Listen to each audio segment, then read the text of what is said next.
Today we're talking to Stephanie Herrera.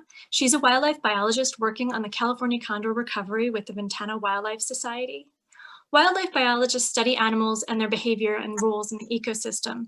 They often develop and conduct research on animals in their natural habitats.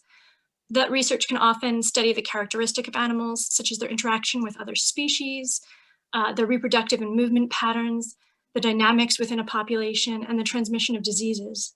Wildlife biologists can also play an important role in managing and monitoring population dynamics to preserve certain species and/or environments. Hello, Stephanie. Can you tell us what inspired you to get involved in wildlife biology? Yeah, so what inspired me to get into wildlife biology is being exposed to volunteering with local organizations and getting to do that in my community. It just showed me so much of what I never knew before, and I fell in love with it. I think I've always been drawn to nature, so it all came naturally to me. I didn't know how much I was going to love it, but it's a really good thing. And my volunteer work led me into field jobs and meeting more people in this career path. And ever since then, at a young age, it just took off from there. Wonderful. Yeah, nature can be really reinvigorating.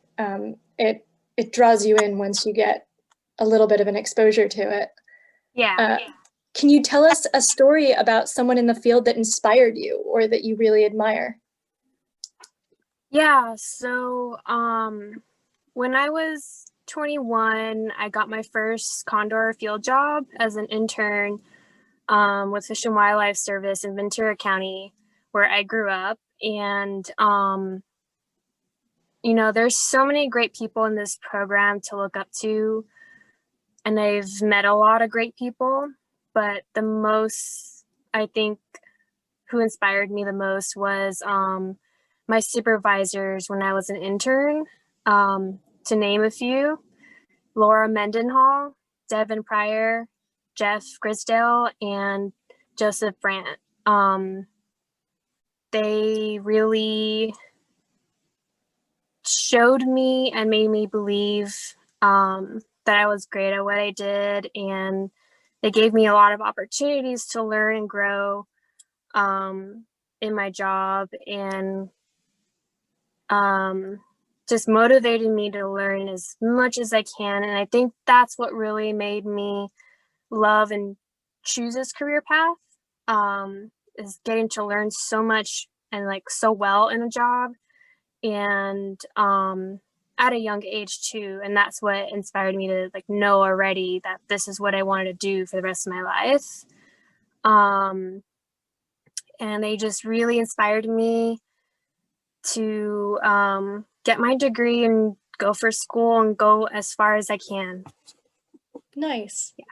What was the most challenging part of becoming a wildlife biologist, and how did you overcome it? Yeah, so I guess in everything that you choose to do, not just wildlife biology, there's going to be difficulties. For me, it was having people that were bringing me down and didn't make me feel like I could do what I could do. And, sometimes for different people, it could be family or just people around you. And I overcome it by just keep on going, doing what I knew I loved and knew that I wanted to do. And eventually those people saw that's what I wanted to do, and they supported me after that and became really great friends. So,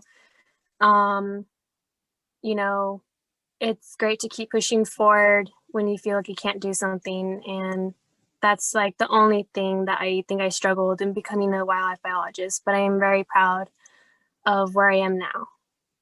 So it's really important that you believed in yourself and that you persisted even when other people didn't believe in you. Okay. How do you hope that your work can help California condors or support the recovery program?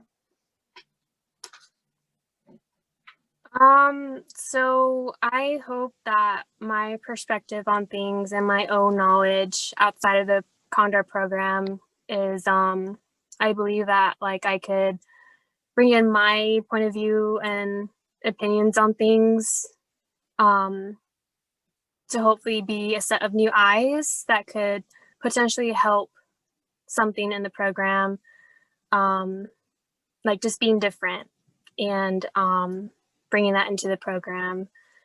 And just, I have a lot of dedication and commitment to these birds. And I think having people like that is what makes a difference. And